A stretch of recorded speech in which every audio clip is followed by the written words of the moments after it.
काळ महाविकास आघाडी तुमची ही इच्छा पूर्ण करेल असं वाटतंय का? माझा प्रयत्न चालू आहे. मी कालच्याला सुद्धा शरद पवार साहेबांना भेटलो. अगोदर मोहनदादा जोशी सुद्धा मला भेटले आणि आज मी संजय राऊत साहेबांना भेटलो. माझी जी भूमिका आहे पुण्यामध्ये ती मी या सगळ्या महाविकास आघाडीच्या नेत्यांपुढे मांडलेली आहे आणि मला वाटतं की मला संधी मिळेल. कोणत्या पक्षाला काँग्रेसकडे आहे? नाही, आता हे सगळ्या नेत्यांना मी भेटले आणि मला वाटतं की मला जी निवडणूक करायची आहे ही पुणेकरांच्या हितासाठी करायची आहे.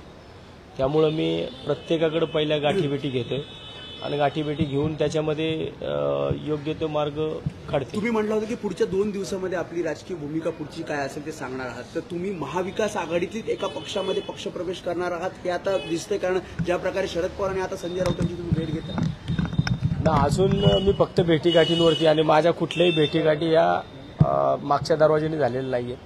मी प्रत्येक ठिकाणी जातोय ते डायरेक्टली भेटतोय. मी कुठेही अंधारामध्ये पडद्याआड अशा माझ्या कुठल्याच मिटिंगा झालेल्या नाहीये. मी ज्या ज्या ठिकाणी जातोय मी त्या त्या ठिकाणी मला हे सर्व नेते मंडळी मला अतिशय चांगल्या पद्धतीने मला अप्रोच करतात आणि हे मी माझं भाग्य समजतो की मी ज्या पक्षामध्ये होतो त्या पक्षातनं मी इथपर्यंत पोहोचलो आणि इथं आल्यानंतरनं हे सर्व लोक मला भेटतात. याचं मला खूप काही आश्वासन दिले, काही शब्द दिलाय. जी चर्चा होते ज्या नेत्यांची होते ती सकारात्मक होते आणि मला वाटते की आज जी काही मीटिंग आहे त्या मीटिंगमध्ये सुद्धा मी सर्वजण विचार करतील. फक्त सगळ्यांचं जे म्हणणं आहे ते पुण्यामध्ये वॉशिंग मशीन नको, तर मी सुद्धा त्याच मताचा आहे की पुण्यामध्ये कोणत्याही परिस्थितीमध्ये वॉशिंग मशीन नसली पाहिजे. सगळे जे विचाराचे आहेत त्या विचारासाठीच मी या ठिकाणी थांबलेलो आहे. आतापर्यंत तुम्ही शरद पवारांना भेटला, संजय राऊतांना भेटला, जागा म्हटलं जात आहे की पुण्यात काँग्रेसकडे आहे. काँग्रेसच्या त्यांच्या मी नेत्यांना भेटलो.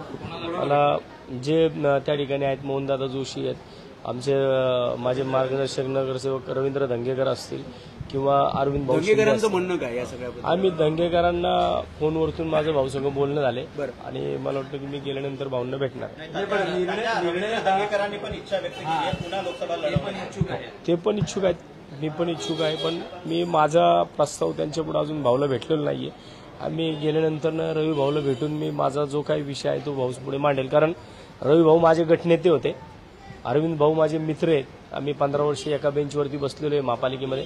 मला वाटतं मला त्यांना भेटून या सगळ्या गोष्टी बोलाव्या लागतील. पण समजा जर तुमची दंगेकरांची जागा ही एकंदरीत आपण बघतोय काँग्रेसकडून जवळपास निश्चित झाल्याचं समजलं होतं, त्या अनुषंगाने काही चर्चा आली आहे का? नाही, तसं मी माझा जो प्रस्ताव आहे मी ज्या पद्धतीने विचार करतो तो मी राऊत साहेबांपुढे, पवार साहेबांपुढे आणि मोहनदादांपुढे, हे पुणे शहर काँग्रेसपुढे मी हा सगळा विषय मांडलेला आहे आणि मला वाटतं की एक योग्य सारासार विचार या सगळ्या गोष्टीचा होईल. लोकसभा निवडणूक लढवण्यावर ठाम आहात का? मी महाविकास आघाडीकडून समजा जर काही अनुकूल प्रतिसाद नाही मिळाला तरीही लोकसभा निवडणूक लढवणार. मी कालच्याला पण सांगितलं होतं की याच्यासाठी केला होता अट्टाहास. म्हणजे मी ज्या विषयासाठी पक्ष सोडला त्या विषयापासून मी लांब गेलेलो नाही आणि जाणार पण नाही.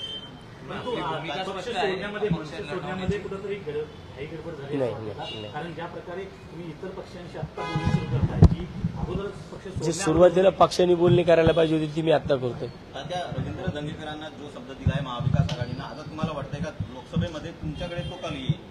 नाही, असं मी म्हणू शकत नाही, कारण शेवटी ज्यांचे त्यांचे पक्ष आहेत, प्रत्येकाच्या पक्षाचा विचार आहे, प्रत्येकजण स्वतःच्या पार्टीचा विचार करेल आणि मला वाटतं विचार केल्यानंतर योग्य तो जो काही मार्ग निघेल. जे प्रमुख दावेदार आहेत त्यांच्यासोबत सुद्धा मी बोललोय, त्यांच्यासोबत सुद्धा माझी बोलणी चालू आहे.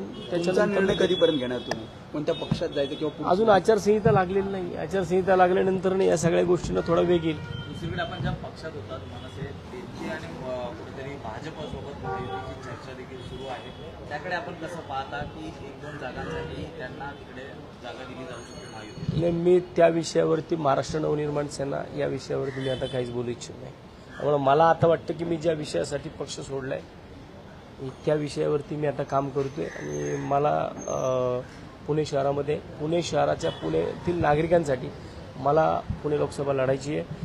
पुणेकर ज्या त्रासातून जातात आहे, पुणेकरांचा पैसा ज्या पद्धतीने वायपट पद्धतीने वापरला जातोय, ज्या पद्धतीने पुण्यामध्ये एक हुकुमशाहीसारखं वातावरण 100 नगरसेवकांच्या माध्यमातून होतंय त्याच्या विरोधात मी सध्या काम करतो.